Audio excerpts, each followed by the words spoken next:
Hi hello வணக்கம். இது உங்கள் சிவி ஜோன். எல்லாரும் எப்படி இருக்கீங்க? இப்போ பார்த்தீங்கன்னா ஒரு சம்பவம் நடக்குது. அதாவது திடீர்னு ஒரு மோதல். யாருக்கு மோதல் அப்படின்னு கேட்டிங்கன்னா, தர்ஷிகாவுக்கும் நம்ம அன்ஷிதாவுக்கும் மோதல். ஏன் மோதல் வந்துச்சு அப்படின்னு கேட்டிங்கன்னா, அதாவது அன்ஷிதா கொஞ்சம் ஆனால் ஓவர் தான்.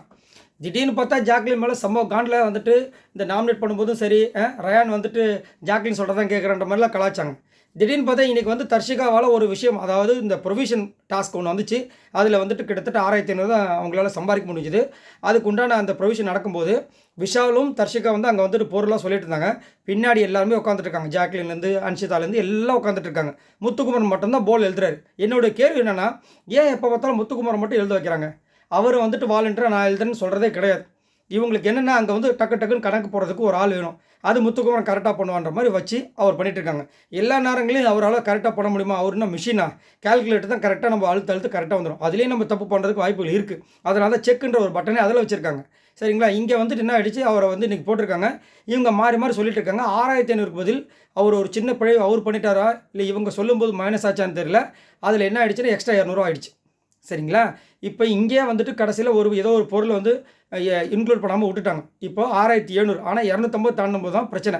அதை அவர் சொல்லிட்டார். அந்த தப்புலேயும் ஒரு பிரச்சனை இல்லைன்னு சொல்லிட்டார். ஆனால் அதுக்கப்புறம் பார்த்தீங்கன்னா ஒரு சில பேர் முத்து மேலே வந்து பழிய போடுறாங்க. அதுலேயும் குறிப்பாக ஜாக்லினுக்கு முத்துவை சுத்தமாக பிடிக்காது. முத்துவை வந்துட்டு ஜாலியாக பேசுகிறானுங்களே பேசிடுறாங்க. இது வந்து முத்து வந்து தப்பு பண்ணிட்டான் அப்படின்றாங்க. இப்போ நீங்கள் அங்கே இருக்கீங்களா, இத்தனை பேர் கணக்கு பண்ணுறாங்க.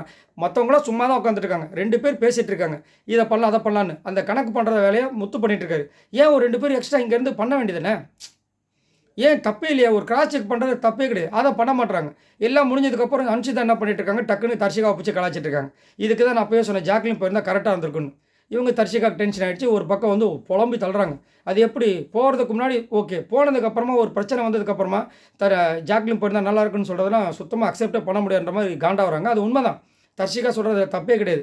ஏன்னா ஒரு விஷயம் இப்போ வந்து இதே சப்போஸ் அந்த இடத்துல வந்து கரெக்டாக முடிஞ்சுன்னா இந்த பேச்சே வராது. அப்படி பார்த்தோன்னா போன வாரம் வந்துட்டு அன்ஷிதா, ஜாக்லின், சாச்சனா போனாங்க. ஜாம் பாட்டில் 6 பாட்டில் எடுத்து வந்து கடைசியில் அதில் எல்லாமே பிரச்சனையாக போய் முடிஞ்சுது. என்ன பண்ண முடிஞ்சது உங்களால்? இப்போ உடனே தர்ஷிகா வந்து அந்த சண்டை போட முடியுமா?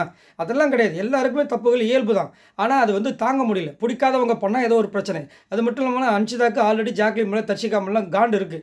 ஸோ இது எப்படியே போயிட்டுருக்கு. நடுவில் திடீர்னு பார்த்தா திருட்டு பிரியாணி அந்த கும்பலை உட்காந்து பேசிகிட்டு இருக்கும்போது தர்ஷிகாவுக்கும் அன்ஷிதாவுக்கும் திரும்ப சண்டை வருது. அன்ஷிதா வாயை வச்சுட்டு சும்மா இல்லாமல் தர்ஷிகா போட்டு வெளுக்கணும்னு சொல்லிட்டு அந்த விஷயத்தை எடுத்து வைக்கிறாங்க. இவங்க காண்டாயிறாங்க. திரும்ப ஏன் சொல்லிட்டு இருக்கீங்க? அப்படிலாம் சொல்லாதீங்க. உங்களுக்கு வந்துட்டு இங்கே ஜாக்லின்னா ஜாக்லினே இதை சொல்லுங்கள். திரும்ப ஜாக்லின் போய்ட்டால் நல்லாயிருக்கும், ஜாக்லின் போய்ட்டால் நல்லாயிருக்குன்னு என்ன பண்ணும்போது இந்த பக்கம் விஷால் டென்ஷன் ஆகி கத்தாதீங்கம்மா. ஏன்னா இதுவே திருட்டு கும்பல். எல்லோரும் தூங்கினதுக்கப்புறம் தான் பேச ஆரம்பிக்கிறாங்க. கத்தி எல்லோரும் ஊரை கூட்டிட்டு போகிறீங்கன்னு சொல்லிட்டு அவர் பயப்படுறாரு. அதுக்கப்புறம் தர்ஷிகா டென்ஷன் ஆகிட்டு போயிட்டாங்க.